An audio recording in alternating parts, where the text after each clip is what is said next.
কী নিয়ে আসলো আমার হাজব্যান্ড আজকে প্যাকেটগুলোতে করে। তো প্যাকেটগুলো খুলবো আর আপনাদের সাথেও শেয়ার করব এগুলোর মধ্যে কি আছে।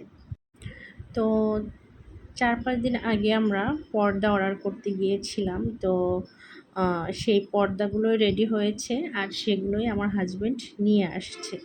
তো এই যে আমার বেবিটা প্যাকেটটা খোলার জন্য একদম পাগল হয়ে গেছে।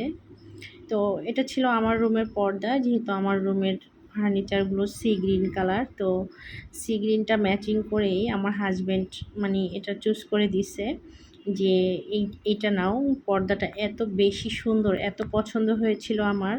অনেক দোকান ঘুরে সেই আমি পর্দা অর্ডার করেছিলাম। যাই হোক, এটা ছিল আমার মেয়ের রুমের পর্দা। এটাও অনেক বেশি সুন্দর, হালকা পিঙ্ক কালারের মধ্যে।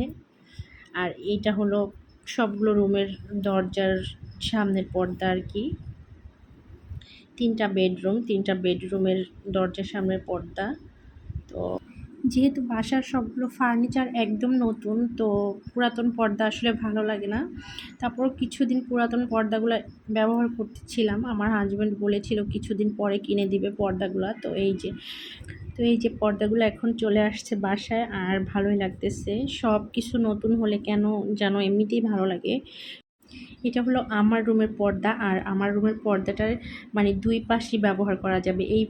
এই পাশটাও কিন্তু ব্যাক পাশটাও কিন্তু অনেক সুন্দর। আর এই যে আমি লাগিয়েছি পর্দার ফাইনাল লুক, এত সুন্দর লাগতেছিল কি বলবো। আর আমার রুমের একদম ফার্নিচারের সাথে একদম কালারটা ম্যাচিং হয়ে গেছে, এর জন্য আরও বেশি সুন্দর লাগতেছিল। আর এই পর্দাটা আমার এত বেশি পছন্দ হয়েছিল। এটা কিন্তু আমার হাজব্যান্ডের পছন্দ, তাও আমার কাছেও ভীষণ ভালো লাগতেছিল এর জন্য যে মানে আমার রুমের ফার্নিচারের সাথে পর্দাগুলো একদম পুরো ম্যাচিং হয়ে গিয়েছে। আর এই যে আমার কি বলে খাটের যে ব্যাক সাইডে যে পর্দাগুলো, এটা আমি ইচ্ছে করেই এটা রেখেছি, কারণ হলো এখানেও যদি আমি সি গ্রিন পর্দাটা লাগাই তাহলে আমার খাটের মানে ডিজাইনটার সাথে একদম মানে মিলে যাবে, দেখতে ভালো লাগবে না, প্লাস আমার এত সুন্দর খাটটার ডিজাইনটাই নষ্ট হয়ে যাবে। তো এর জন্য আসলে আমি চাচ্ছি না আমার খাটের ব্যাক সাইডের পর্দাটা চেঞ্জ করার জন্য। আমি চাচ্ছি এটাই থাকবে। আর এই পাশের কি বলে থাইয়ের সামনে যে পর্দাটা, এটা ঠিক আছে, এটা ফার্নিচারের সাথে একদম সুন্দর লাগতেছে, একদম ম্যাচিং হয়ে গেছে।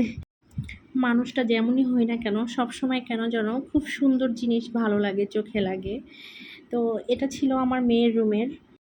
আমার মেয়েকে জিজ্ঞেস করেছিলাম যে ও কী কালারের পর্দা নেবে, তো ও বলেছিল যে হালকা একটু পিঙ্ক কালার নেবে। তো ওর জন্য হালকা পিঙ্ক কালার পর্দাগুলো নিলাম। ওর পর্দাগুলোও আরও বেশি সুন্দর, অনেক বেশি সুন্দর। আর এই পর্দাগুলো অনেক মোটা, বাইরের আলোটা একদমই ভিতরে আসবে না, খুবই ভালো কাপড়। যাই হোক, পর্দাগুলো কিন্তু অনেক এক্সপেন্সিভ, অনেক দামি। আমার পুরা রুমের পর্দাগুলা জাস্ট এই বেডরুম, ওর বেডরুমের, তারপরে হলো সামনের 3টা বেডরুমের সবগুলো পর্দা মিলিয়ে সবগুলো পর্দার খরচ পড়েছিল 15,000 টাকা। যাই হোক, এটা হলো মেয়ের রুম।